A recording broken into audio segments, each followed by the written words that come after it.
and again, just throwing something out there, I always like to start off with a truth. Because if you start off with a truth that people can understand or appreciate, then they're more likely to engage with you and to go along with you. If you start off by saying, this queen, she can talk to me. This playing card, she can talk to me. Well, no, she can't. But if I talk to the audience, I say, you're thinking the hand's quicker than the eye, etc. I'm going to show you that's not the case. And I show them the cards and I said, I'd like to remember the values and suits of the cards. And so I'm engaging with everybody. So I'm showing them, okay, firstly, how many cards? And most people will say 4. Some people won't answer. Some people will say 5 or 7. And it's just this interaction between me and the audience. And so we go through the questions, and I'm not doing a trick. This is why I think it differentiates it from other things. I'm not telling you a story. I'm not just showing you a trick or showing you something I can do. And then there's that moment when I say to them, unless the hand's quicker than the eye, so I come full circle within this trick.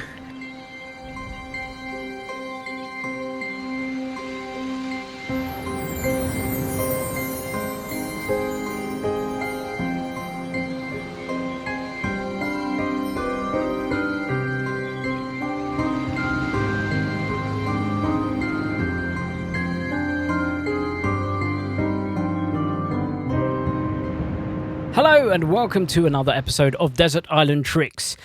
I'm very excited for today's guest because we have a prolific inventor. I have so many magic friends, and I would anticipate nearly all of them have either used one of this man's effects or still use it, including our very own Harry, who uses one of these effects.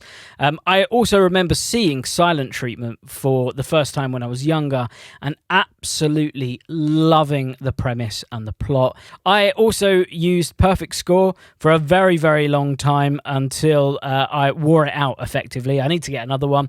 And I know that so many of this man's effects and routines are going to be super practical, and I think it's going to be a really interesting list. So today's guest, of course, is the wonderful Jon Allen. Hello, Jon. Hello, Jamie. How are you doing? Very well now that you are here and we finally get to find out what your list consists of. Yeah, well, I thank you for saying that your friends use some of my products. You didn't say that you do. I used to do Perfect Score, which I use so much that I basically ended up wearing through it. So that's definitely one of my favourite products ever. I think it saved me so much time. If you want one, just ask. Don't give me a sob story. It is just such a brilliant prop. But yes, I think all of your effects are brilliant. And I know that this is going to be a great list. How did you find putting your list together? Did you go for a certain thing? Was this like your working set? Were these things that you always wish you could perform? Well, this was the thing, because when you say, you get to perform 8 tricks, there are so many tricks in magic that I would like to perform, but I just don't. Either doesn't suit me, my style, or whatever. But I just love the effect, like Copperfield's flying, for example, But I'm not going to put that on my list, even though it's just fantastic. So yeah, these are pretty much from my working repertoire, because if I'm stuck on a desert island, which I will be, then it's the tricks that I want to perform, and I have performed, and I enjoy performing them, because the more you perform something, the more you learn to love it, and you get little bits of business and stuff like that. So it's a balance between which tricks will actually blow people away and which tricks do I absolutely love to perform. So yeah, it wasn't easy. I mean, I had to cut it down from a good couple of dozen to 8. So if you can change the format to you can bring 24 tricks, it's going to be easier. Well, in one of the positions, we've not had someone so far say that I want to bring a close-up case. And inside that close-up case is X number more tricks. We've not had someone do that. You haven't until now. I always thought that would be a great hack, but no one's done it. In terms of your tricks as well, because a lot of your routines are very commercial. They're made for real world workers in real situations. They're very everyday kind of tricks, every gig kind of tricks. So how did you find putting your list together? Have you put many of your own things in? Because I can imagine a lot of the tricks that you invent, I'm guessing, and please tell me if I'm wrong, are literally because you wanted to perform them at some point. Yeah, that's pretty much one of the criteria, kind of the main criteria is I produce tricks that I want to perform. So maybe it solves a problem or there's an effect that I've thought about I want to do. So yeah, I am jealous when I see people who release toys in the nicest sense, because we all love magic and we go into the deep psychology and everything like that. But if someone produces a really fun toy or little gimmick, we just love all that stuff as well. So when I see people and they've got a little carry-on case at a convention with about £30,000 worth of little packet tricks or little tiny items that magicians will buy, and I'm there with big things, heavy things made of wood and metal, I'm so jealous of that. But the tricks I create it's things I want to perform. So that's the criteria, and you will see. I won't tell you how many of my things are on the list. And what I would say for people listening, I don't know if anyone's mentioned this, and I'm going to heap praise on you here, Jamie, is you have no idea what people choose beforehand. We haven't given you a list. You're not pretending not to know. So everything that you ask people or all the comments or observations are done on the fly. So you are to be applauded for that. Well, we're over 100 episodes in, and I think it makes it so much more interesting for me because I quite like doing what everyone at home does and guess what you're going to do. Okay. So it's 100 episodes and no one has complimented you. No, we get lovely comments at all of our conventions and events about the podcast. So we get lovely comments.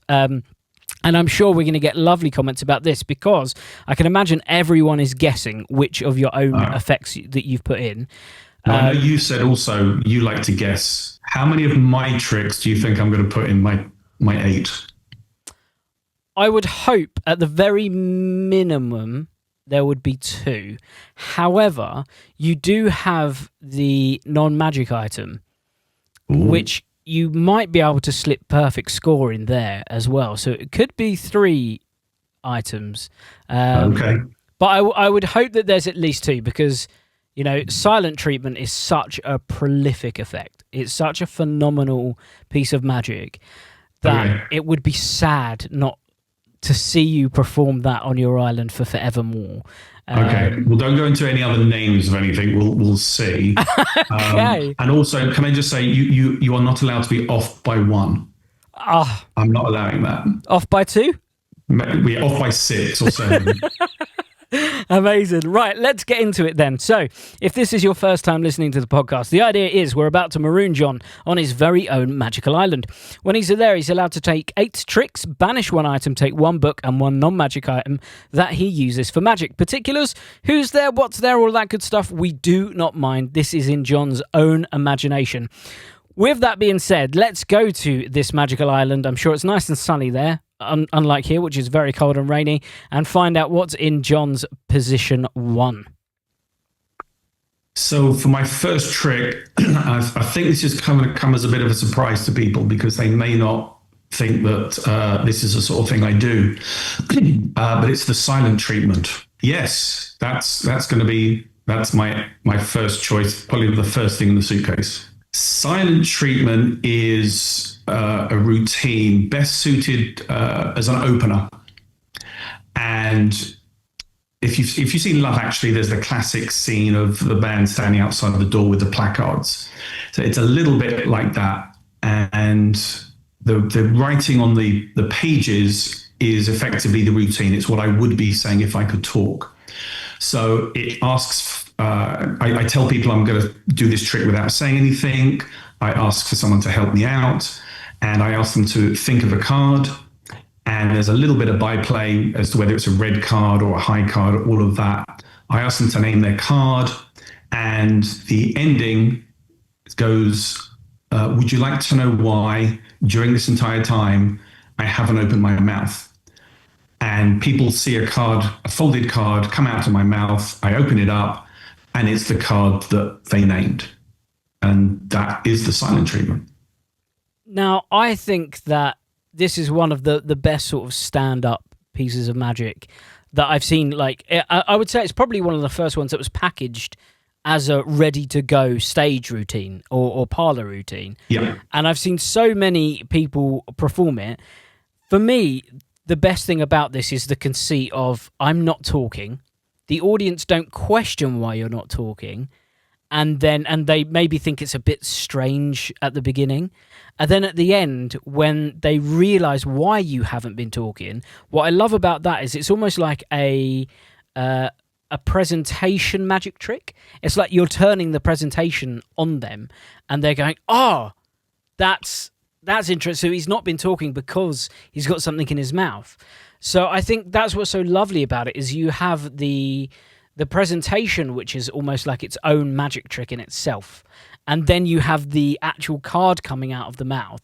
Well, this goes back quite a few years to when I was watching a film in a cinema, movie theater for the Americans. It was Nicole Kidman film called The Others. So there may be some spoilers. For those that haven't seen it, I may spoil it. I came out of that film and I distinctly remember before I even left the cinema, I said, I want to come up with a trick that has that premise. Because films are just a fantastic source for sort of premises for magic tricks. So for those that don't know it, it's a film about a mother and her two kids living in a house. The father's, I think, left or died at war or gone off, and strange things happen. So they think that there's ghosts in the house because they'll close the curtains, and the next thing they'll be opened. Doors that were closed will be opened, and various things like that. And it's not really a horror, but it's psychological. And she's scared for her kids. Then there's a bit towards the end where things are building up, and all of a sudden you get these papers being thrown into the air, and it makes no sense. And you're going, hang on, what's happened? And then you see a medium in a seance, and you go, oh, hang on, what have I missed? Hang on. And then you realize that the mother and the kids who are looking for the ghosts are the ghosts themselves, but they never realized. And it's at that moment you realize also that's why the father never came back. That's why the priest doesn't turn up. That's why the house is like this. And it was just this twist that I've ruined for everybody that you just don't see coming. It's not like The Sixth Sense where, okay, you can guess that he got shot in 10 minutes. There's another one ruined for you. And I just love the fact that there were all these unanswered questions. And it was this moment at the end where I go, hang on, what did I miss in the film? And then you can go back and realize. And I love that. And that's the difference, I think, with magic. So often magic is this, you go on this linear journey, and then there's a bit of a curveball at the end, a bit of a left turn. So I say that if you find a banknote in a lemon, you don't go, oh, that's why I put it in the envelopes and burnt them all.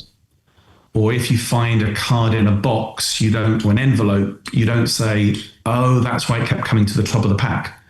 It's always this surprise at the end. But with the silent treatment based on this film is, as you said, I come out, or whoever's doing it, you come out and you're not talking. And they don't know why. And they're interested. And this will lead on to something else as well. But you're not talking, you're doing the routine, there's some fun stuff, they don't know why, but they're going along with it. And then this moment of, would you like to know why? And for me, that's that, hang on, what did I just miss? Would you like to know why during this entire time, yes, what? I haven't opened my mouth, and I just pause. And then I can see the look, and I can hear them when they go, oh, it's in his mouth. And that's this realization and this understanding of why I haven't been talking. So I show the card, and I show them that's why I haven't been talking. And it's this lovely full circle effect.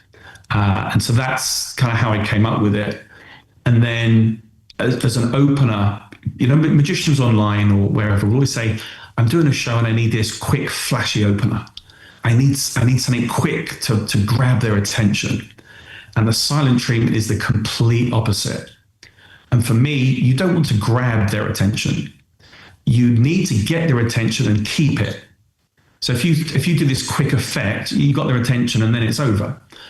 But the silent treatment, they are just wondering why you're performing like this, why you're not talking. They never for a moment, I believe, think the card is in your mouth. Because I'm not covering my mouth or anything like that. I'm simply not talking, and they think it's maybe part of the act. And so that's why I absolutely love this as an opener. And the one final thing I'll say about this, and then you can ask me a question if you like. I see this in the same way as the opening of a James Bond film. Pause for people to go, what the hell is he talking about? Because if you think about James Bond film, it usually starts with him on some mission. You don't really know who he's after, what he's after, sometimes even where he is, why people are after him. But then that little vignette is resolved and he escapes, or he does, he goes off wherever. Then the titles start and then the film starts. So for me, this is the silent treatment, it's this self-contained trick. And I'm not talking, it gets to the end, and now I can do my introduction and go on with the show.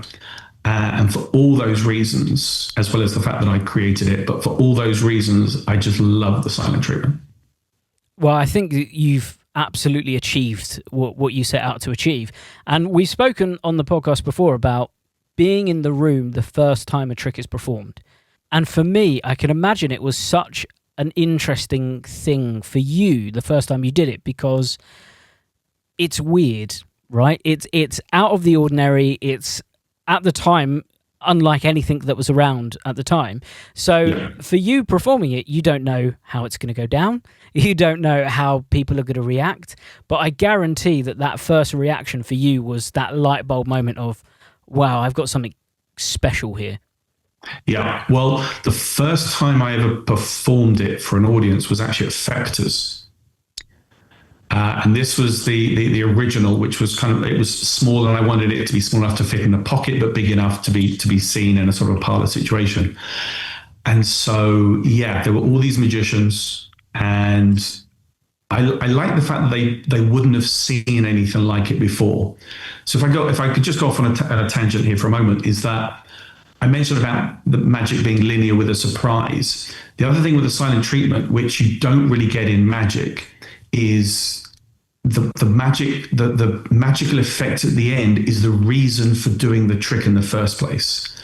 So that's why I should have explained a little bit more about banknotes in a lemon, but that's not the reason why you did the whole routine in the first place, But the revelation of the card being in my mouth, that's the whole reason that I haven't been talking and I've been doing the trick like that. So it's very rare in magic for the effect to be the reason for performing the trick in the first place, So the first time I did it, it was at Fector's, all these big names in magic, and I kind of didn't care because I knew they hadn't seen it. And I could just sense that, they didn't know where it was going. It was just such a great feeling. And then that moment of, would you like to know why during this entire time I haven't opened my mouth? There was such a buzz around the room because they realized that, oh, you can bleep this out. And I love that moment. And it was a really special moment for me. The original was, there was a picture that people could look at with a load of different cards. The one thing I'd wanted for the longest time was for people just to be able to think of any card. That was always my goal, which I was never able to achieve for different reasons. And then only just recently, I did come out with a stage version. And this is the one where people can name just any card. And so I feel there's been a few iterations and a few versions of the silent treatment. But I do feel that with the stage version, I never use the word ultimate, but this has just got everything that I'd ever wanted from it. Amazing. Well, let's find out where this leads us to then. So we've got a heavy hitter in at number 1. Let's find out what you put in position number 2. So number 2 is, and again, this may come as a surprise to people, may not, the destination box. So you're 2 for 2 at the moment, I think. You said I would have 2 of my own, but destination box, absolutely. The destination box is a wooden box with a padlock, which I hand out at the beginning of a close-up set. And I go on and do whatever it is I'm going to be doing in the set. And let's say there's a card trick. Then at the end of the set, I ask for the box back. I open it up. Inside are 2 items. One of them is a small metal tin. I open up the tin, and inside is a perfectly folded playing card. And it's opened up, and it's the signed card that I was using in my set. So they've been holding on to this locked box, inside of which is the signed card. Now, we've had a few people on the podcast speak about magicians having strange props. Yeah. But what I love about Destination Box is it falls in between both worlds, because it's not a strange box. It just looks like a very nice wooden box that maybe you had for, I don't know, coins or something like that when you were younger. But it does feel strange that someone may be carrying it around. But I think what I really like about that is the intrigue. If I went up to a table with this box and placed it in the middle of the table, the first thing people are going to say is, what's in that box? They're going to want to know what's in that box.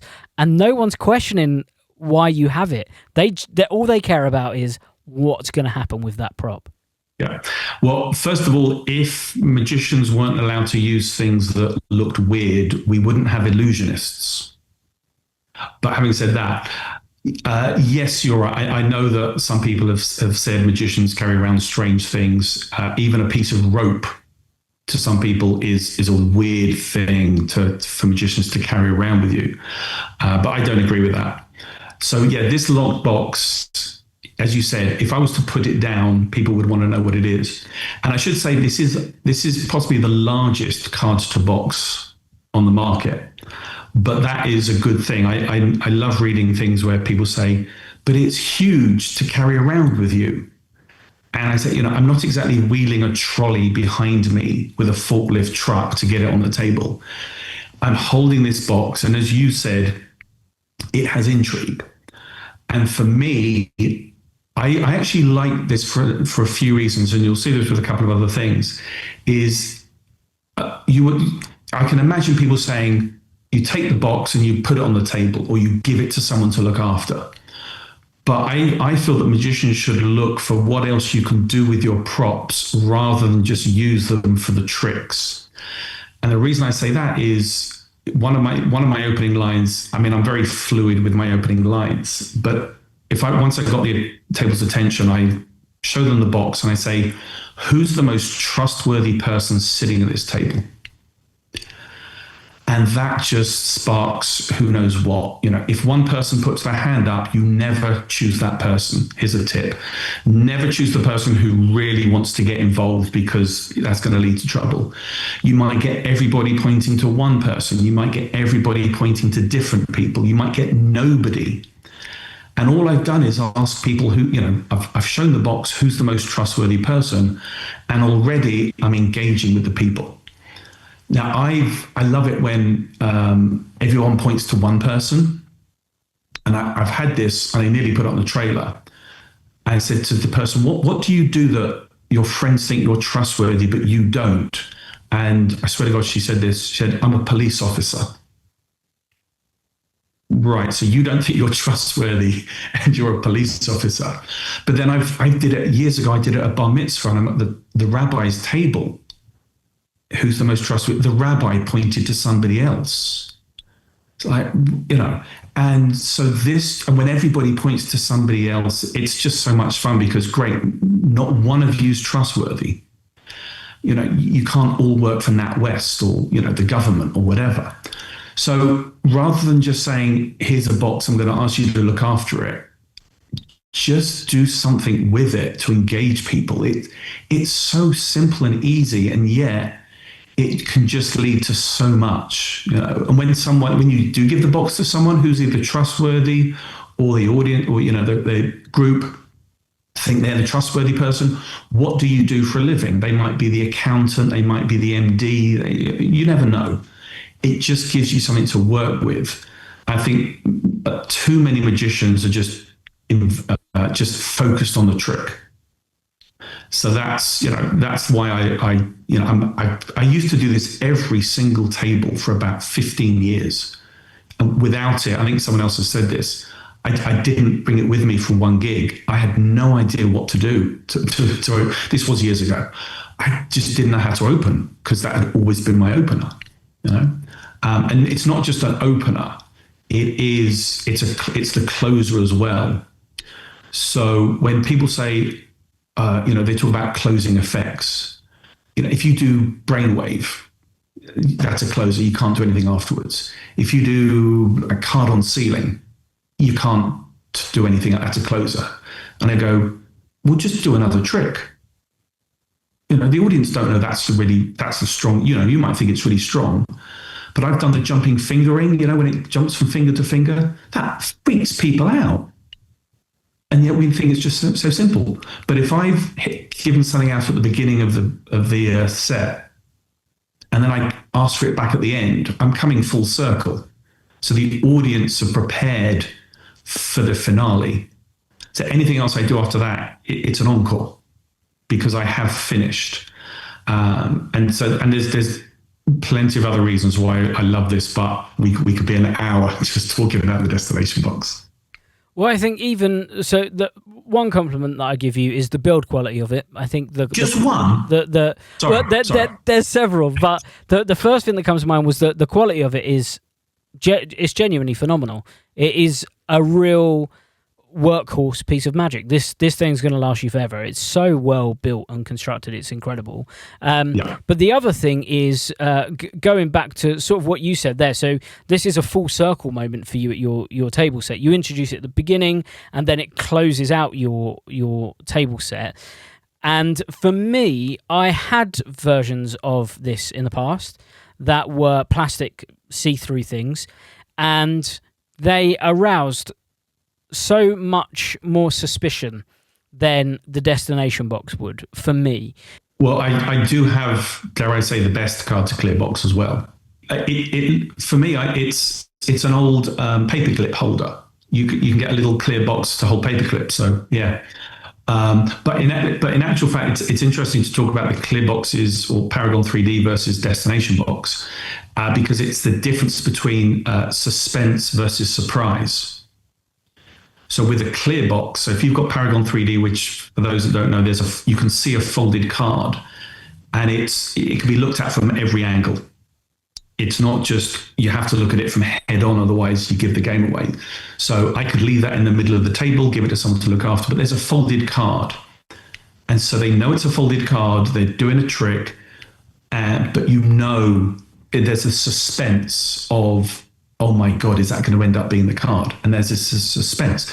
But with the destination box, which is opaque, they can't see in it, they obviously don't know what's in it, so you've got that surprise. And I was always told, going back to films, we talked about films earlier, is there's a bomb under a table that people are sitting at. Now, if you can see the bomb, you've got the suspense of wondering when it's going to go off. But if you have no idea there's a bomb there and all of a sudden there's an explosion, you've got the surprise. And so that's what the difference is between the clear boxes and the opaque ones with the destination box.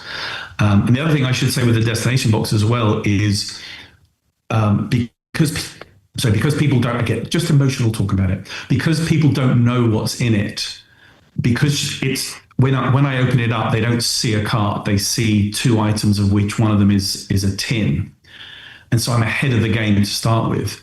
And now I open up the tin and they can see it. And I take it out extremely cleanly. So it's slow, it's clean, and I just unfold it very theatrically. And so there is this suspense of, oh no, it can't be. No, oh, it is. And this was, I believe, the destination box was the first card to box where people could take the card out of the item for themselves. You always had to do a move, but with this, they can take the card out of that tin. But I would say that I used to do it like that because they can take the card out. But then I slowly realized that no, I can control the theater of it all if I take the card out of the box. So, I wouldn't say whether one is better than the other. It's just whether you get a surprise or you get the suspense. Well, I think that's another great choice in at number 2. Let's move on to number 3. What's in your third spot? So number 3 is actually a recent addition to what I do. And it's ring on shoelace. Specifically, well, I use no risk now. But ring on shoelace is phenomenal.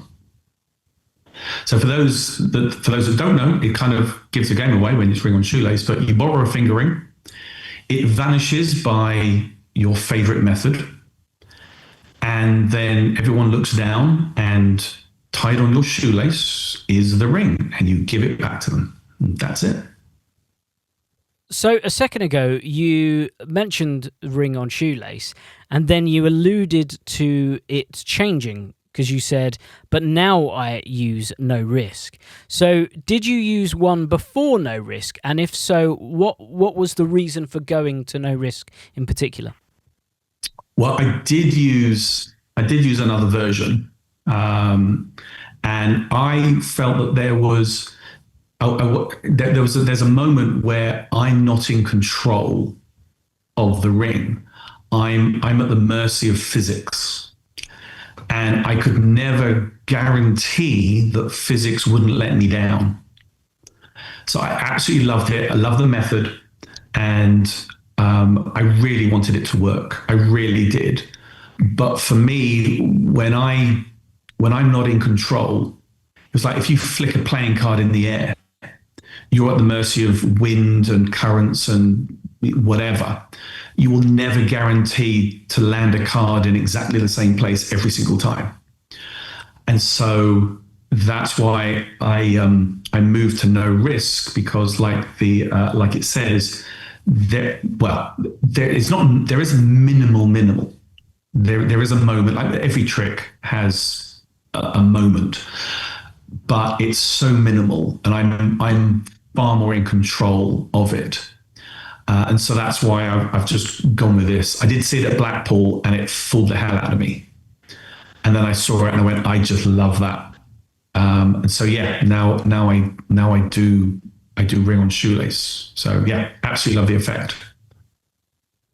Now, were there any trade-offs between the two versions? So one would presume that maybe something has to be altered for no risk in order to facilitate whatever's going on. Yes, and I'm fine with that. I know reading online, we are talking in code here, aren't we? But I know a lot of people say that they have to ruin something and it's now out of commission for anything else, which is simply not true.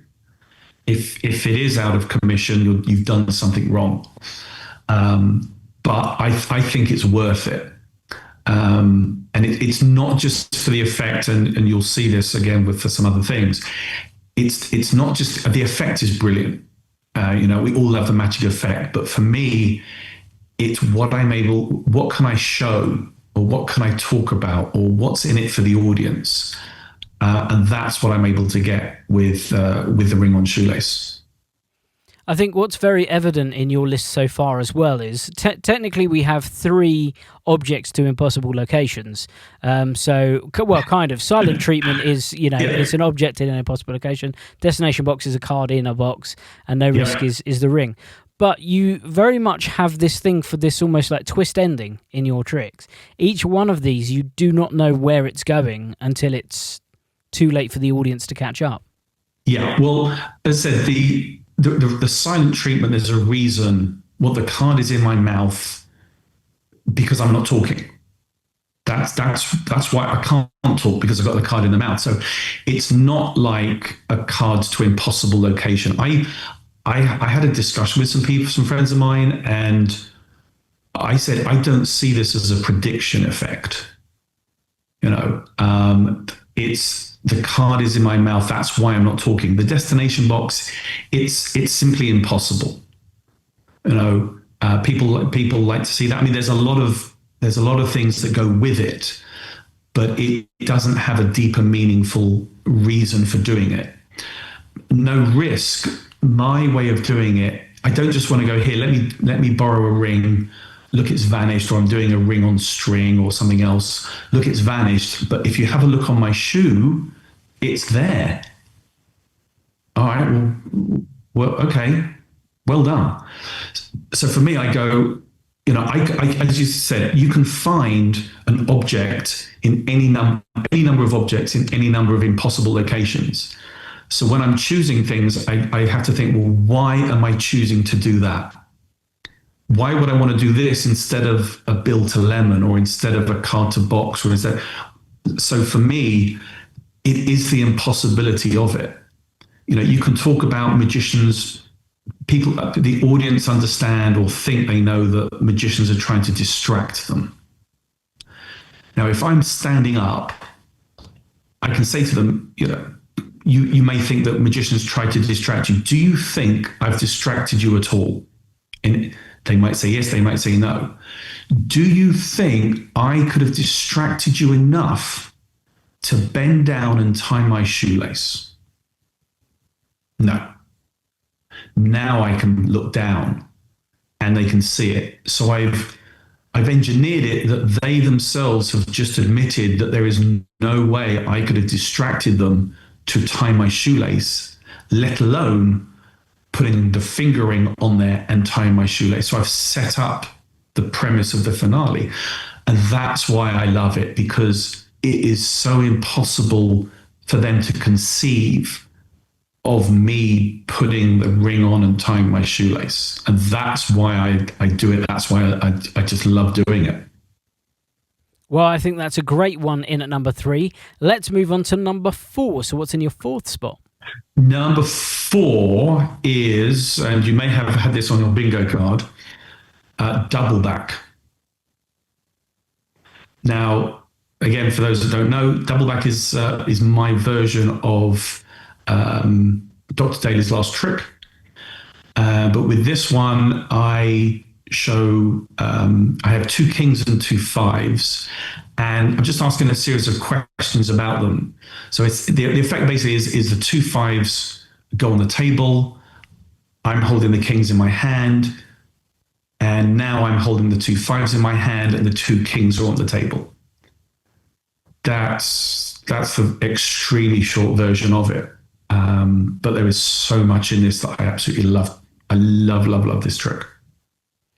This is another one. I remember seeing this for the first time.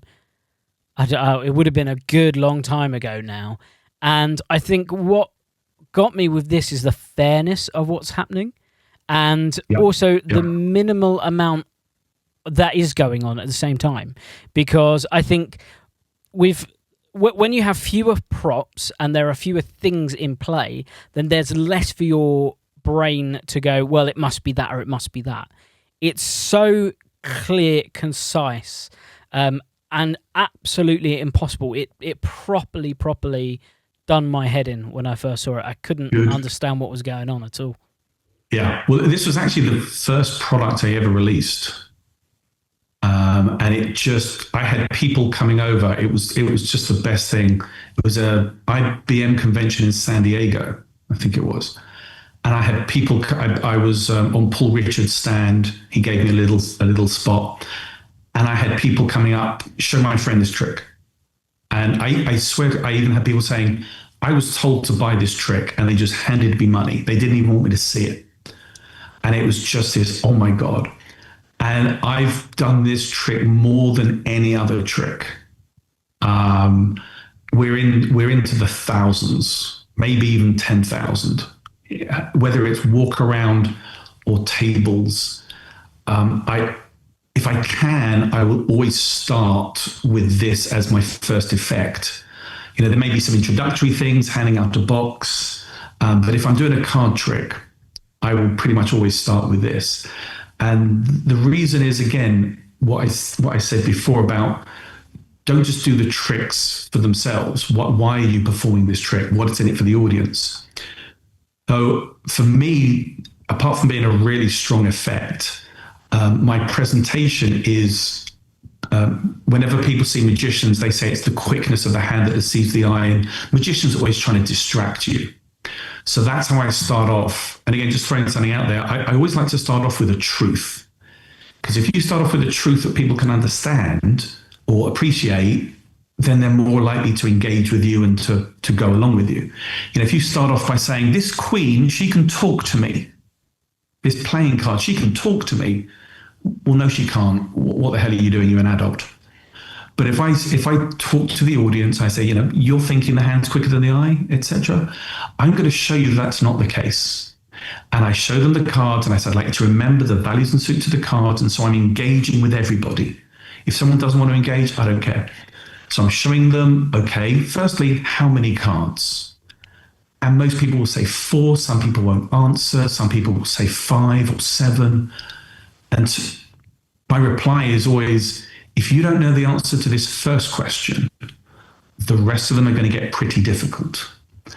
And it's just this interaction between me and the audience. And so we go through the questions, and I'm not doing a trick. This is why I think it differentiates it from other things. I'm not telling you a story. I'm not just showing you a trick or showing you something I can do. I'm just going through some questions with you to prove that the hand isn't quicker than the eye, we're not distracting. And then there's that moment when I say to them, if on the table are the 2 5s, they say, and I say, unless the hand's quicker than the eye, so I come full circle within this trick. And now when I show them that I've got the kings in my hand, so I've got the 5s in my hand and the kings are on the table, when they themselves have just said it's the opposite, it just absolutely blows them away. One story that I will always remember, I was doing an army barracks Christmas party, all these guys, yeah, all right, all right, Mr. Magician, come over here, show us some of your tricks. And I started with double back. And at the end, when I revealed the cards, they were like, what the F? Are you bleeping words out? We can bleep, okay. And they said, and I just looked at them and I said, I call that the don't f with me trick. And they just burst out laughing. And, that was it. So it just gives you this element of, it looks like you're a miracle worker, but it's actually really easy. But again, for me, the effect is one thing, but the reason I'm bringing it to this desert island, it's just the engagement that I get with people. I just absolutely love it. Yeah, it's such a wonderful trick. And I think what's really interesting there as well is the idea of allowing certainly if you're like a restaurant worker or a table worker, allowing the whole table to be involved without needing to do anything. They're immediately engaged in what's about to happen. Yeah, and it's not this, I need something flashy to open a table with. It's like, no, you don't. You really don't want to, because if you're opening with something flashy, what does it say about you?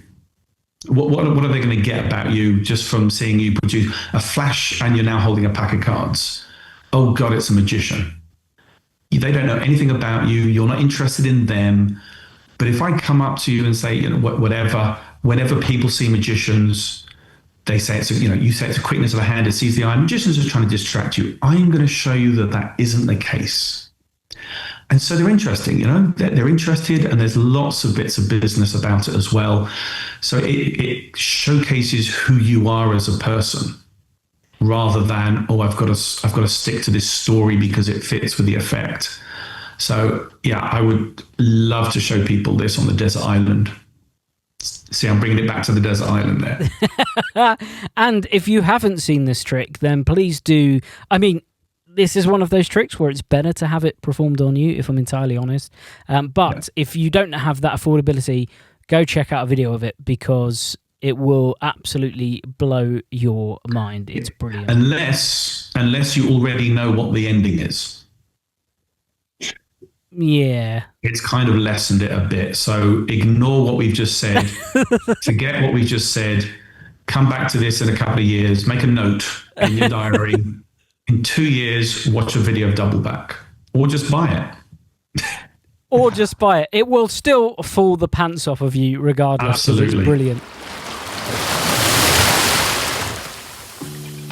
Hey guys, Harry here from Alakazam Magic. I hope you're enjoying the podcast. I'm just here to interrupt and tell you a little bit about the Alakazam Magic Convention. It has taken us 35 years to get to this date. However, May the 9th, 2026 will be the very first Alakazam Magic Convention. Now, I know you guys are super excited, maybe just as excited as we are. First of all, the venue is a 37-minute direct train from central London. The venue is then literally a 10-minute walk from the train station. There's hotels within a stone's throw, there's restaurants nearby, and there's incredible food and drink on site. That's all without even getting into the magic side of things. We are going to have 4 incredible lecturers performing throughout the day, including one person who's going to be flying over to do their very first UK lecture. We are buzzing to announce who those 4 are. Not only that, there'll be dealers on site and a place for you guys to jam and session and meet new friends. Where are the lectures going to be held? This is my personal favourite bit about the Alakazam convention. They're going to be happening in one of the cinema screens.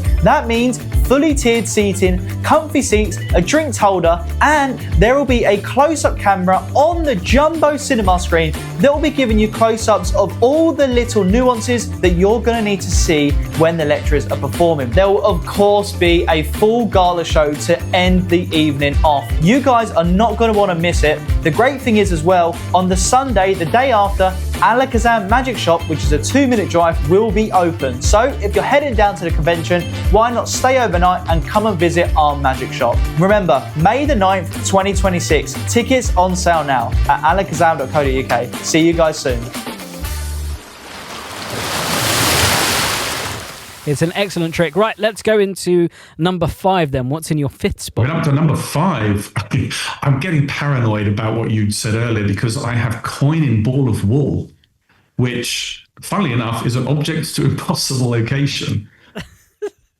We did have someone on the podcast a little while ago. I cannot remember who it was, but they professed that they absolutely love object to impossible location, and the vast majority of theirs was that plot, and they were very unapologetic because it's such a brilliant plot. Oh, yeah. I mean, for those that don't know what the effect of the coin in ball of wool is there's a coin and it ends up in a ball of wool. That's it. But there's a lot more. It's a lot more involved. And again, it's one of those where there's lots of methods. For me, if you would like me to tell you, the version I do is for Dan Harlan's Penguin lecture. It's just, well, first of all, it's absolutely impossible. And one of the reasons is the ball of wool is in a bag that's been on view the whole time. Someone is holding the coin.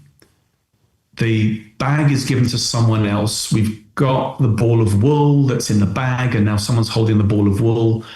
The other end is given to the person who's holding the coin. You then take the coin and it vanishes by your favorite method. And now, without going anywhere near it, completely hands off, the ball of wool is unraveled. It can take however many minutes, however long you want it to be. Inside there is a box which is wrapped with rubber bands.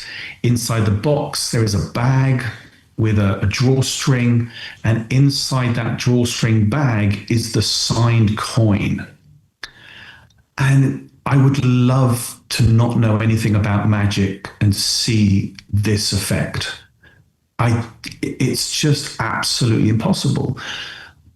One of the reasons is that the coin is out, and so is the ball of wool, and you don't have to go anywhere near it. So as a piece of magic, it's just phenomenal.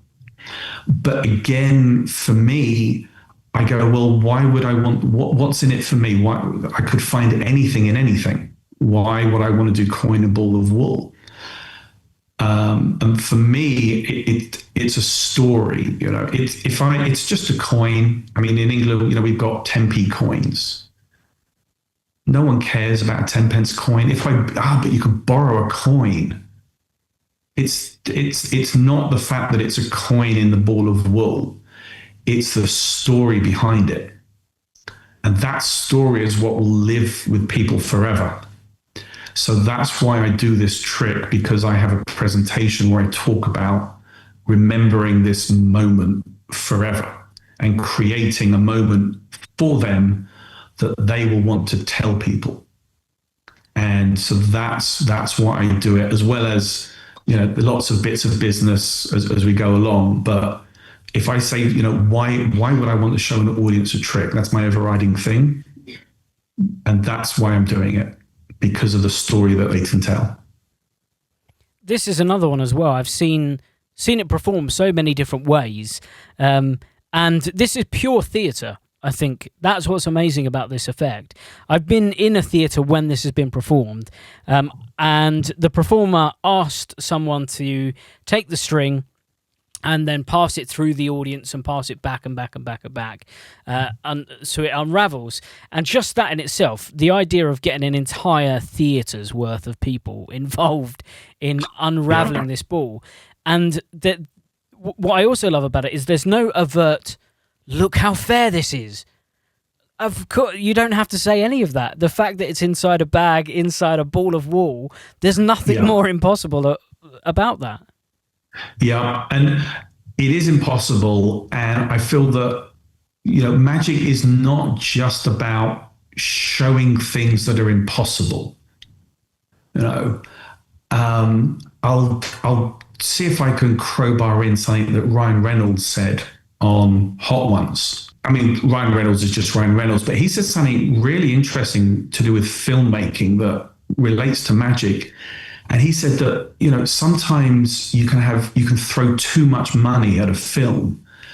And what he meant was there's all these special effects, and people think that if you just have a film with, explosions and sci-fi and superheroes and stuff and throw money at it, it will be popular. But in actual fact, it's about character, it's about story, it's about relationships as well. And that's what people want. And that's why films like Transformers, with all these big special effect budgets, they're not as popular as, like Steven Spielberg films or something. E.T. is not about an alien. It's about friendship. It's that sort of thing.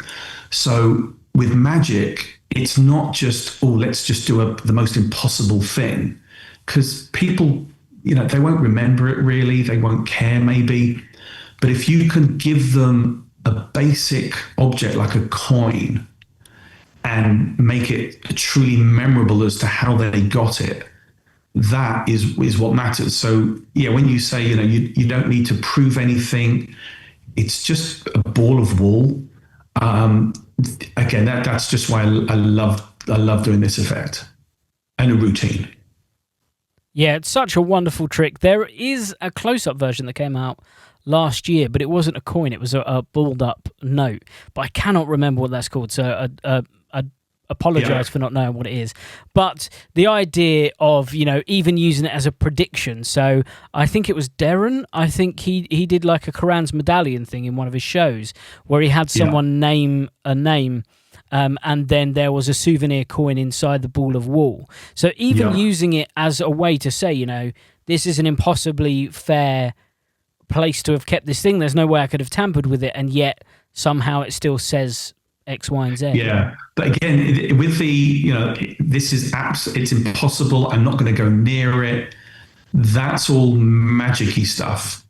If it meant something, and if you can tell a story about maybe, coincidences or serendipity. Is this person meant a lot to you? There was someone in my life, and that person meant a lot to me, and I felt this connection with you. because it's exactly the same name. And so, we share this experience. So just something rather than now there's apps, I never went near it. It would be impossible if it was in there. I know I say that with the destination box and people will go, but you just find it in the box, There is, there's always exceptions to the rule, but, this box means a lot to me. And I always keep, I keep the special things inside the box or whatever. But if you can find a reason that the audience would care about what you're doing, and for me, that's the important thing. Why should anyone care what I'm doing?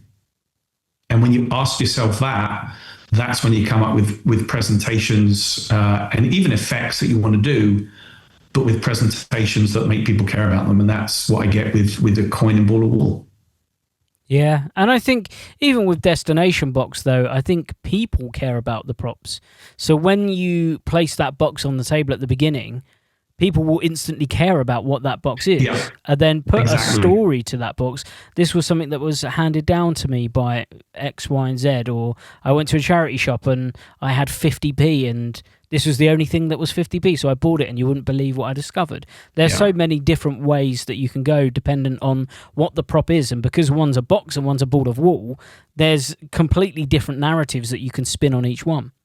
Yeah, because as you say, it's the narrative, it's the story that I'm telling, the reason that I'm doing it. I could do both of these in the same show, but if you're just taking something and finding it in an impossible location, you're just repeating the same trick. But I'm giving people a different experience, and I would say as well, just something when you said about opening with a destination box and people caring about it. I say in my lecture that my first priority isn't to do any magic, and my first priority isn't to entertain people. Those are not my first priority. You were going to ask me what my first priority is. What is your first priority, Jon? Good question. I said my first priority is to make people care, because if they don't care, it doesn't matter what you do.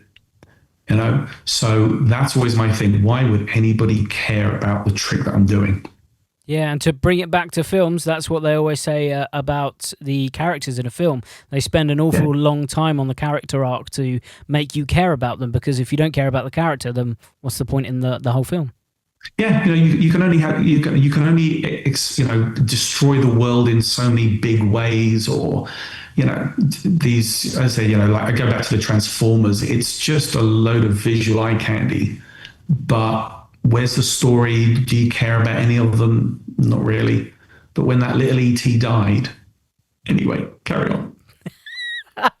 E.T. was one of my favourite films, so I'm not laughing at E.T. dying. I loved E.T. growing up. So we're going towards the tail end, so we're on number 6. Ooh. So what's in your 6th spot? Number 6 spot is Russian roulette. For me, Russian roulette, I'm sure most people would know, you have one dangerous object in amongst lots of safe objects. And the idea is is that you avoid the dangerous object. That's pretty much it. Now, do you have a specific version that you perform? Funnily enough, I do. I do one with a nail. It's called the Pain Game, and I created this one because of a famous YouTube video of a lot of magicians getting it wrong, or at least impaling their hand. And these are very knowledgeable magicians. These are really knowledgeable people. And for whatever reason, a mistake happened and they got injured. And I looked at that, and this was actually the first time I created something to solve a problem. Everything before this was, I wanted to do a trick, or, actually, here's a good premise. But this was me saying, why are these people injuring themselves? And so I set out to try and solve that problem, and I pretty much did. So it's the safest and most natural looking version of Russian roulette. And I know people would say, and it's fun to read, where people say it's all about the safety. it's 100% about safety. And I go, no, it isn't. It is not all about the safety. Because if you've got a dangerous object and it's obviously made of red sponge, it's going to be absolutely safe because it's made of red sponge, but no one's going to believe that it's a knife. So there is that balance between being absolutely safe, which we all need. It's absolutely crucial, but it is also, it needs to look like it's dangerous, and it can be dangerous. But if you've got nails or if you've got spikes or knives or whatever, it needs to look like it is what it is. And so with the pain game, I kept it really simple looking. So it's just something I could knock up in my garage, so nail, blocks of wood, rather than, it's beautifully turned and lacquered and rubber feet and everything like that, which turns it into a magic prop, which, as you were alluding to earlier, it looks like a magic prop. It's not of this world, like E.T. So for me, that's the problem that I solved. I absolutely solved it. And I remember it fooled magicians when they first saw it. I think I showed someone in a restaurant and had no idea, absolutely no idea. And I loved it. And I also believe it was the first one, maybe, I don't know if it was the first one or the first commercial one, where it's not the performer making the choices, because I never liked that. I think audiences think to themselves, if the magician is making the choices of to where to slam their hand down, that person obviously knows which ones to slam down. He knows which are the safe ones. I don't know how, and they don't care, but they know that it's obvious. But with the pain game, I mix up the bags, the person mix up the bags, and then the person makes the choices. And for me, that was a real game changer. So I love performing it. It is danger. It's not just comedy. There is some humor in it. But the reason I like to perform it is it's this, we were talking about before, again, suspense. I should have used this as the analogy. We know there's a nail, sharp object, whatever, for me, the nail, we just don't know where it is. And so it's not a surprise, but there is suspense. And I like that, just to give a different feel to everything else, which is humor and comedy and that sort of thing. So that's why I love to perform this version. Well, I think it's a really interesting one, because I think it's maybe controversial, because some people have a problem with Russian roulette plots. What's the problem with Russian roulette? So I think a lot of people will say it is the danger aspect, and that performers shouldn't put themselves in danger at all. However, my flip side to that would be, I think that a little bit of danger, like you just said, really changes the mood and the vibe and the what's the word I'm looking for? It kind of just changes the feeling for the audience as well. And I think performers are scared of two things. Number one, not getting wow moments in magic. If they're not getting a wow moment and it's not a, oh my God sort of thing, I think they get a bit funny, and sometimes this kind of trick doesn't get that response necessarily. And number two, they're worried about their own safety, which I also think that if you're in control of these things, and certainly your version, which is one of there is one in America with bottles as well, which is very safe as well, but it's about as safe as you're going to get. I could go to a restaurant and slip on the floor and crack my head on a bar. You're never fully in control. As long as you're in as control as you can be, I believe personally that it's worth the risk. Yes, and to say magicians shouldn't do dangerous tricks. I believe Penn and Teller did something with bear traps, which is dangerous. Copperfield went over the Niagara Falls in a barrel. Harry Houdini would be thrown into a river in a locked safe. Did Lance Burton do that with a? He did with a roller coaster. And not to mention the amount of escapologists that do crazy stunts on stage all over the world. Yeah, and you could say, well, they're all magicians, so they're not escapologists, but they're magicians doing dangerous things. But again, it's if you got that, well, why would he do that, or why would she do that? Why would the performer do that? And again, this is something which I hope goes through all my choices for this desert island. Is why am I doing it? And I think with Russian roulette, way too many people just want to do it and go, oh, it's not that one. I'm getting a feeling it's not that one. It's not that one. Look, I'm safe. And for that reason, you go, well, what are you trying to show? Why are you doing it? It comes back to this why question, most important question in magic. Why? Why would you want to risk yourself? So for me, and I did this on Penn and Teller, a slightly different version, but I still did this, is I talk about something, as I said before, people relate to. Every day of your life, you rely on other people for your safety. Whether you're flying off, well, you're in the hands of the pilot. You got no control over your safety. It's down to the pilot. You're eating in a restaurant. Well, let's hope he cooks the chicken properly. You're walking along the street. You have to rely on people not running into you.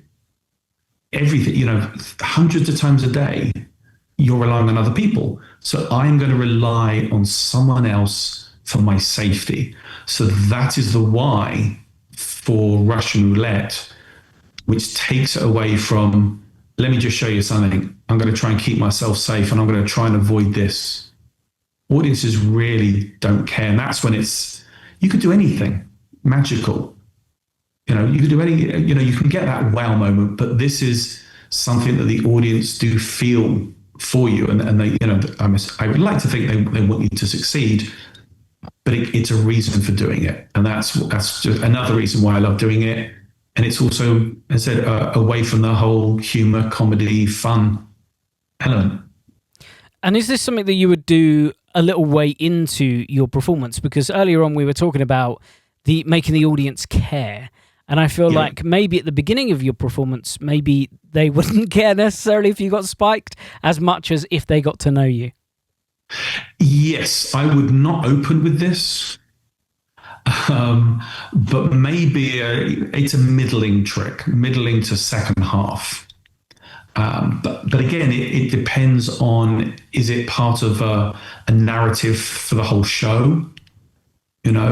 I think with Russian roulette, it can be a great metaphor as opposed to just a trick, because it's a 1 in 4, 1 in 5, 1 in 6 chance.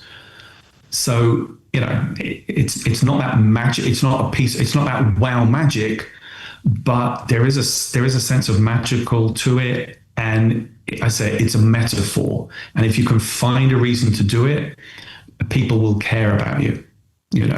So yeah, I would put it in the middle or just after the middle. Amazing. Well, let's find out what's in the tail end of your list with number 7. What's in your 7th spot? Tail end. All right, so for number 7 is card stab. And there's different versions. The one I do, I hand a deck of cards to someone, they shuffle it, cards chosen, put back, gets put into an envelope. I put a knife through the envelope, I ask for the name of the card, and their card is impaled on the knife. And that is the card stab. See, I love this premise. It was only since seeing a version called Don's Card Stab. That version is very, very similar. It was wrapped in a napkin, knife goes through the cards, one card comes out. I think in terms of like close-up theatre, if that makes sense, this has sort of everything. There's that danger element almost, there's that suspense, there's the wow moment at the very end, there's the weird moment. And I think looking back at your list so far, every one of your tricks has that element. And I know you mentioned what is it what is in it for the audience, I think that's very evident with what you've put together here, because each trick has something really unique, and there's always some sort of twist or some strange element to make the audience really lean in and look at what you're doing and pay attention. Yeah. So that's what I try and do, rather than, there are so many tricks out there, let alone to do in the real world, let alone picking 8 to take to a desert island. But in a way, I chose this for a couple of reasons. One of them is the way that I do it, and I'm not going to allude to too much, but it is absolutely impossible. If you said to me, you have a chance to do one trick, doesn't matter how long it is, it's not like a 60-second elevator pitch. If you could do one trick to impress someone, I would do my version of card stab, because I go through how impossible it is.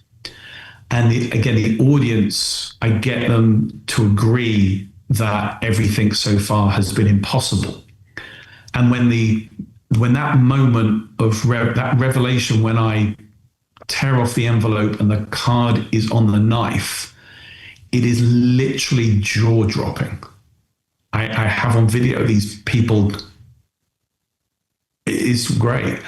I do it on stage as well as close up. If I have a top table, I will do card stab for them. But I've also done it on stage in theaters with a camera on me.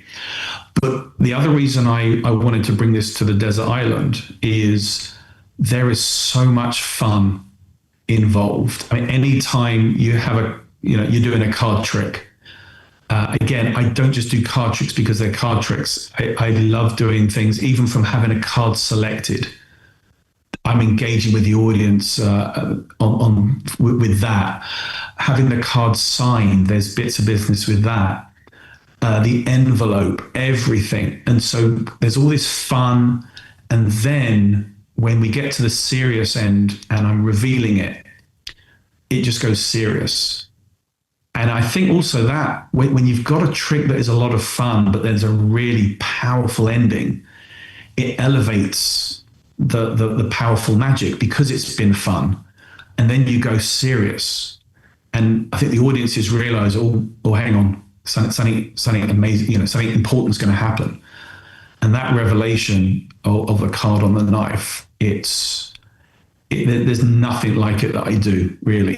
It's just phenomenal. It's just too impossible in a way. So, that's what I'm showing with this trick is there's a reason for me to do this trick that makes it impossible, and the audience knows it's impossible, and it's unlike any other card trick they would have seen. So that's why I'm taking it to this island. Well, I think that's a great entry in at number 7. And before we move on, at the very beginning, we mentioned honourable mentions. So before we go into number 8, do you want to do your honourable mentions before we find out your last selection? Possibly the greatest trick, apart from card on card stab, the greatest trick ever, ambitious card. I know some people have mentioned it, and when they do a card trick, some people like it, some people don't like it. I just think it's absolutely phenomenal to do, because you can just jazz with it. It's not a set thing. I love Bill Switch as well, Extreme Burn. Absolutely love it. But again, I don't change ones into hundreds or fives into 50s or anything like that. So there's a reason for me to do that. Cuban Bottle, Henry Harris. I got that. It is absolutely brilliant. Not just from the method point of view, which I said, as magicians, as hopefully most of us are, it's just genius. But again, the effect on the audience is you have a Rubik's Cube. And I know people go, oh, not more Rubik's Cube magic, but you have a Rubik's Cube, you have an empty jar, they go into a bag, there's a Rubik's Cube in a jar, and you just crush the bag to show there's nothing else. It is absolutely mind-blowing for people. But again, I have a reason for doing it, but I just love the effect. And that's one of the best things I actually bought in years to do for people. And the one other thing I wanted to give an honorable mention to was ring on rope. I mean, I do ring on string, but ring on rope, I wanted to give an honorable mention because years ago when I started in restaurants, I was Martin McMillan told me about a magician he thought I might like and recommended his video, and it's a guy called David Williamson, and he did so much stuff on that video. Ring on rope was one of them, and I've done it ever since. And I am unashamedly a Williamson fan beyond belief. He absolutely changed my entire life for real. So that routine, there are others on it, but that routine in particular, I was doing 3 days after I got the video, and I've been doing it ever since. So absolutely love it. Well, those are all heavy hitters, but they didn't quite make your list, which means not quite heavy and hitty enough. Well, we do have one more to slot into your list. So let's find out what you did put into your list in position number 8. So in position number 8, saving it to the end, I have something that is Marmite, because it's any card at any number. And for those who don't know what any card at any number is, any card appears at any number. Or a little bit more, somebody names a card, somebody names a number, and when a deck of cards is dealt through, the named card is at the named number. I was actually looking back at previous episodes to see if anybody like Mark Paul would include this or whatever, and I think one person did it. I can't remember. Bo, I think he included it, but not that many people have included any card, any number, which surprised. It was a surprise, but I include my version. So when you say your version, Yes. What makes your version different to others? Oh, there's a question, isn't it? Oh. I'm going to be horrible and not give away everything, because I did this at the Magic Castle about 3 years ago, and I had various people coming back, like 3 times, 4 times. I think someone came back 5 times as well. And word got round that they should see me doing any card, any number. And I felt really bad because there was one magician who I know, and they made a trip to LA to see my show in the parlor. And it was the last show on the last day. And they didn't tell me they were coming, and we were completely full. And there was no way they could see it. And I felt so bad. They were told to come and see it, and they couldn't.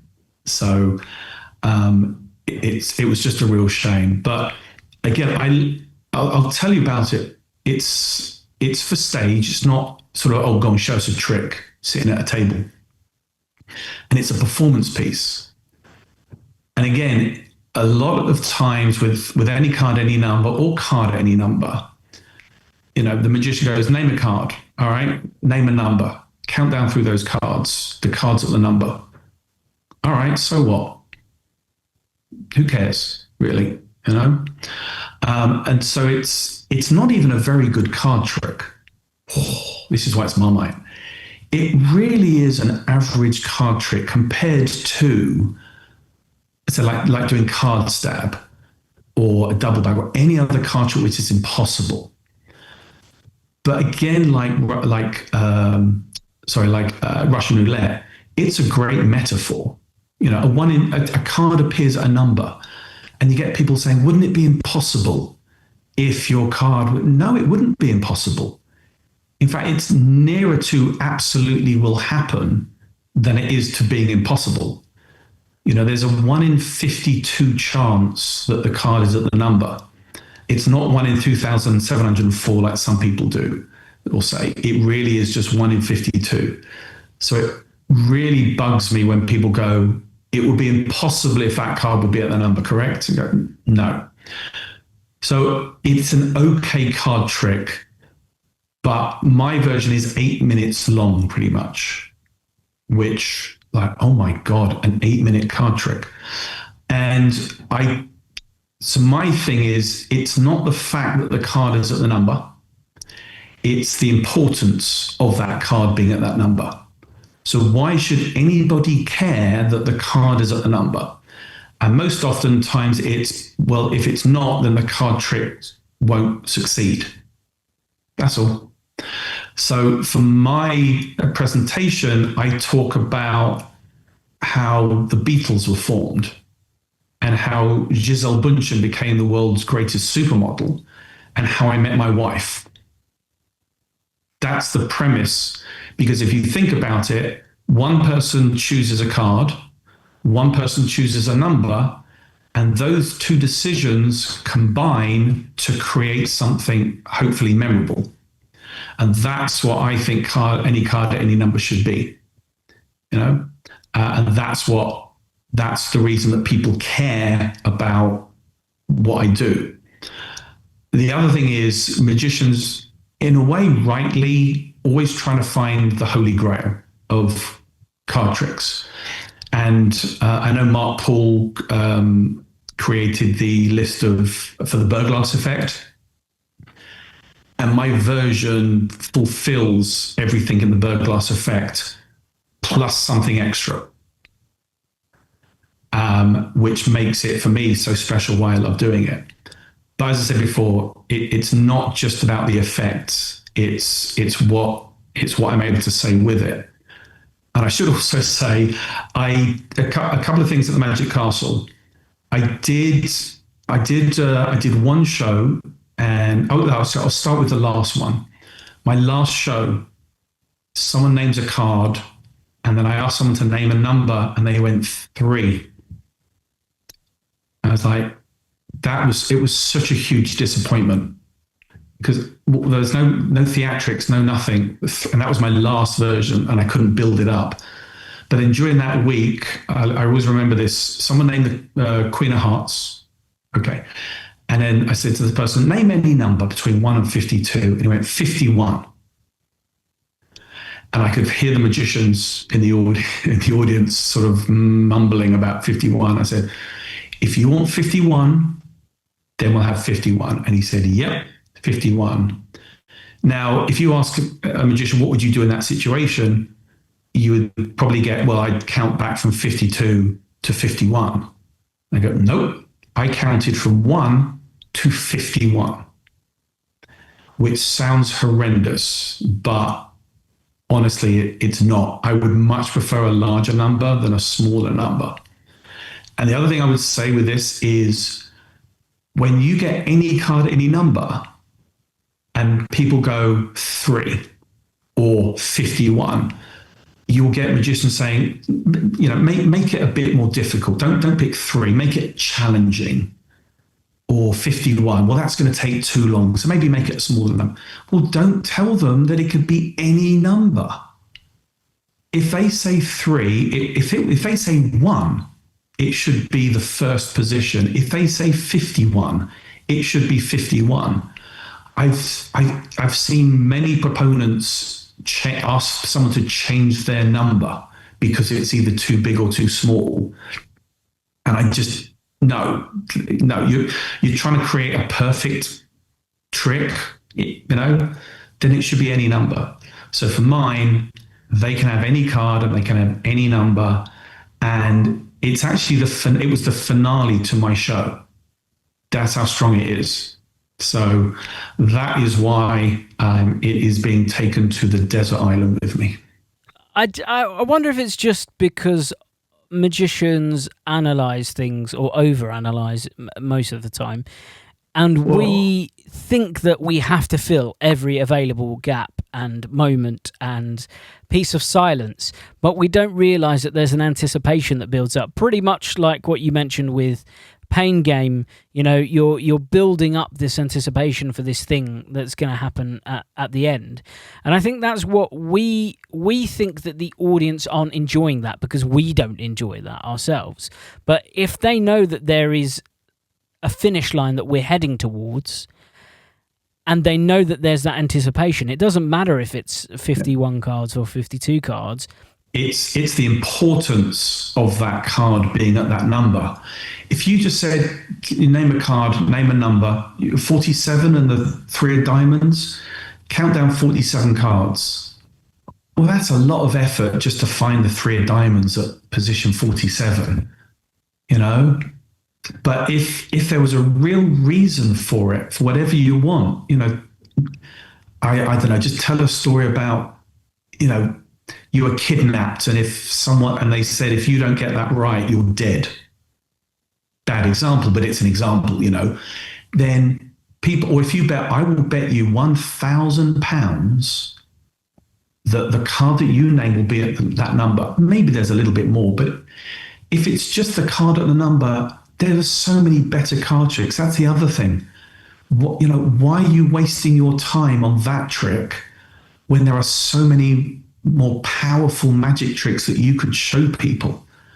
But if there's a powerful reason for it to succeed, then that's the trick to do. Well, I think it's a great way to close out your list. It's the perfect way to close it out, in fairness, because just like every other one of the tricks, it just feels completely different. Your entire list, we went from silent treatment, destination box, no risk, double back, coin in ball of wool, pain game, card stab, and any card, any number. Each one of those just feels like a little mini piece of theatre. Each one's completely different. Yeah, and you got you said I would maybe get 2. There were actually 4 for mine, but yeah, as I said, for me, there's a lot of tricks I'd love to take with, and I'd love to do, but maybe I don't know. I don't want to do them just because I like the effect. It's always for me, what is there for the audience? That's the overriding thing. So yeah, that's my list. Well, it's a great list, and we gave you 8 choices for your list, but we're only going to give you 1 choice for the last 3 items. So, Jon, I want you to imagine that you're on your island, you're going to dig a big sandy hole, and you're going to throw something inside from our industry, then we're going to pat it down, and it's never going to be seen again. So what would you like to banish onto your island? Yeah, it was difficult enough just limiting it to 8 tricks. Now you want one thing that I don't like about magic. Can I do one thing and multiple honorary mentions? Yeah, we'll do desert island banishments. There you go. All right. So, okay, there's one thing which I would banish, which is rip-offs. People who just take someone else's idea, someone else's product, and go, I'll make that and sell it. I'll give no credit to the person who created it, no nothing. It won't be as good a quality, but I'll be able to sell it cheaply. And those should be banished from the desert island, from every magic convention, anything to do with magic. If you're selling a rip-off of something, then you should be banished you should be banished from everywhere. But also, as an honorary mention, and I've alluded to it with my choices, just pointless presentations. Just either giving a running commentary of what you're doing. So I'm going to take the cards out of the box. I'm going to shuffle the cards. I'm going to have you choose one. I'm going to put it back and, oh, look, there it is. No one cares. So that's an honorary mention. Well, I think both of those are great. I think you're absolutely right. Rip-offs, it just shouldn't really happen at all. Now, I will caveat that by saying that occasionally in our industry, there are times where someone comes up with one idea and someone else comes up with it, and those 2 items are genuinely... That's a genuine accident, and people didn't know about that. It's inevitably going to happen. I will tell you one of my favorite stories about that, if I may. Even before double back, I had an idea for a trick, and I phoned Danny Archer, who's a great magician over in the US. And I'd known him for a little bit. And I said, I've got this idea for a trick and I just don't know what to do about it. And he said, okay, well, tell me what the trick is. And I told him, I said, I've got this idea where I've got 10 cards and each card has a phobia, the name of a phobia written on it, but it's written in the style of the phobia. So you've got agoraphobia where it fills up the whole space. And you've got sinistrophobia, which is fear of left-handedness, but it's written on the left-hand side of the card. So there's all these things. And someone chooses the card and it's lygyrophobia, which is fear of loud noises. And they open up the little packet and there's a prediction. They take out the prediction and it just goes bang. That was this idea that I had, but I didn't know how to manufacture, whatever. And he said, pretty much, I don't believe what you've just told me. He has a friend who lives in Midwest of America, and he had an idea for a trick, and it was 10 cards with 10 pictures of phobias on them. And one was chosen, and it was a fear of snakes. And the person would have the prediction, they'd open up the prediction, and it was the rattlesnake gimmick. And not just the fact that two people had come up with the same idea, but he had a call from his friend literally 45 minutes before my call. And it was just this incredible coincidence that it was the same trick pretty much, and we called the same mutual friend within 45 minutes of each other. So it can happen, but if it's a blatant rip-off, and I've had my products ripped off, and I've had some friends point things out to me, and I've even met someone at a lecture in Germany who ripped off the silent treatment, and he never gave me any credit for it. It was his idea, he created it. I lost it with him. Maybe shouldn't have done, but yeah. So blatant rip-offs, get rid of them. Absolutely. Blatant rip-offs are gone. They will never be seen again. And that leads us on to your book. So we've reduced you down to one book. What book would you like to take with you? I'll do the honorable mention first, which is the Books of Wonder, because I haven't read them thoroughly. And if I'm stuck on a desert island, it would give me the opportunity to read through them. So there's the honorable mention. But the book I would bring with has been made into a book, and it's Michael Close's Workers series. I mentioned David Williamson, who is just God, and changed my life. But Michael Close had a huge impact. It's so commercial. If you don't know The Frog Prince, just look up The Frog Prince. It's a brilliant trick. You did that? I would do that in restaurants a lot. But then also it contains The Big Surprise. And The Big Surprise was the precursor to the Destination Box. And so I owe Michael Close a lot for the Destination Box. But there are so many commercial routines. He talks about methods and techniques and things like that. And it's just this wonderful, wonderful series that he put out. I also wanted to put it in because I could give a shout out to Michael Close. It's something else that I could actually banish. But when I was at my first American Magic convention, no one knew who I was. I'd never been over to America, never attended a convention. He was there, and I had got his. I think I got his series, or I'd seen his lecture. And I was talking to him in the corridor in the hotel, and he had no idea who I was or anything. And someone that he knew or knew him came up to him and said, "Oh, Michael, can I ask you?" And he stopped that person and said, "I'm just talking to this young man. Give me a few minutes, and I'll come and talk to you." And it was, oh my God, because so often we'll see this in Blackpool, people just come in, barge in, interrupt. And, here was this, this star of magic talking to an unknown, and he gave me the time of day. And I just always remember that. So he's a great person, and the Workers series is just an incredible book. Amazing. Well, I'll add that to my ever-growing library of books to get hold of. But I think that's good. I actually thought that you were going to say Williamson's Wonders. That's what I thought you were going to go there.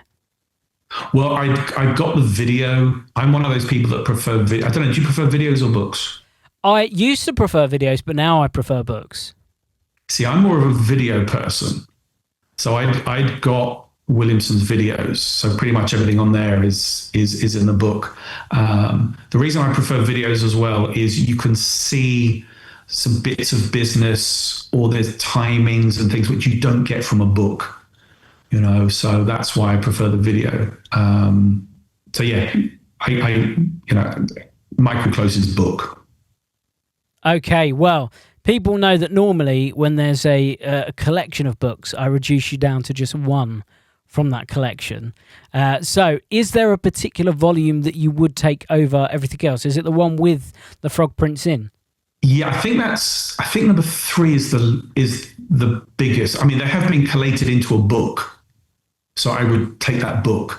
But there were 5 separate, they're not quite pamphlet, but booklets, more than a booklet, spiral bound. I think it's number 3 has the frog prints and the big surprise and some other stuff. So if you were going to, force me at knife point, I would take number 3, or I would just show you the book and say, look, all 5 are in this one book. I fulfill the criteria. Okay. Man. Well, we'll give you that entire collection then. You've got that big book of Michael Close's Worker series, but you do have one more thing, and that's your non-magic item. So what would you take in your final spot? Again, I'll give an honourable mention because we're doing magic tricks, and which magic tricks would I take? And I would take with Solo as an honourable mention, which is it's the best music cueing system ever. I absolutely love it. So that is an honourable mention. If you don't know Solo and you want to do music, I'm not being paid for this. It's just incredible. It really is. So that's the honourable mention. But an item that isn't really magic related or anything, I would take with polymorph. They're little tiny beads, and you drop them into not boiling water, but pretty hot water, and they melt, so it becomes like plasticine. Then you can mold it into any shape that you like, and when it cools down, it's now solid. So you've got like 3D printing. You could bring a 3D printer, but this is great. And I would make gimmicks with it and holders for things. I remember I was in a close-up show, and I think it was the Frog Prince. I was doing my version of it with a bit of a kicker, and I had a big. No one can see how big this is because it's not video, but I had a large plastic tooth, and it wasn't stable, and I needed to have it stable and flat, and I just created this holder for it with this polymorph. And if my table, if I lose the bolt for something, I can create a nut for a bolt. I can create a nut with it if I need it for that. I can create holders for coins, gimmicks that don't exist, hooks for things. It's just, as magicians would say, you're limited only by your imagination. So I would choose that because it is so versatile. Yeah, it feels like one of those emergency things as well, where if you've got it on you and something breaks or something happens, it's a great way to very quickly fix it or make it work. Yeah. If there's if something doesn't exist, you can make it. Absolutely. Well, I think it's a great way to close out your list. So let's look at it one more time. We had silent treatment, destination box, no risk, double back, coin in ball of wool, pain game, card stab, any card at any number. Your banishment is rip-offs. Your book is Michael Close's Worker series, and your item is polymorph. I think that's a superb list.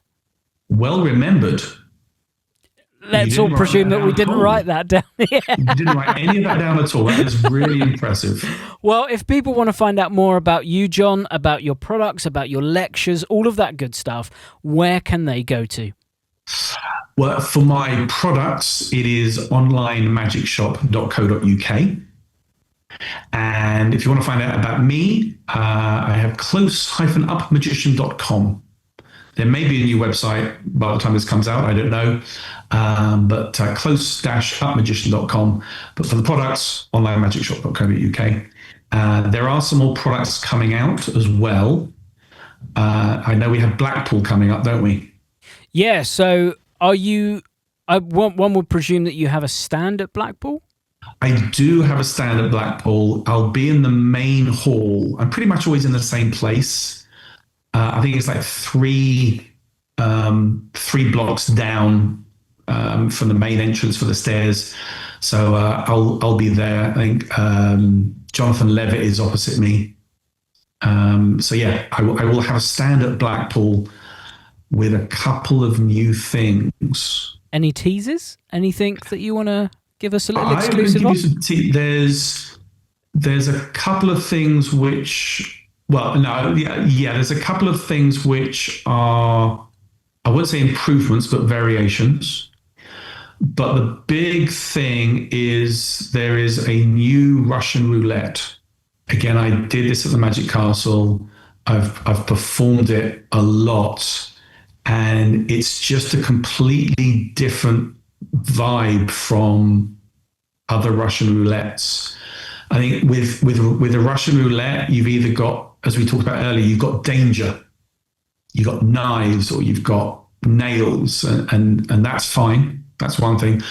Then there's the complete opposite, which is you're going to squirt someone with some water, or you're just going to slap an egg on your head.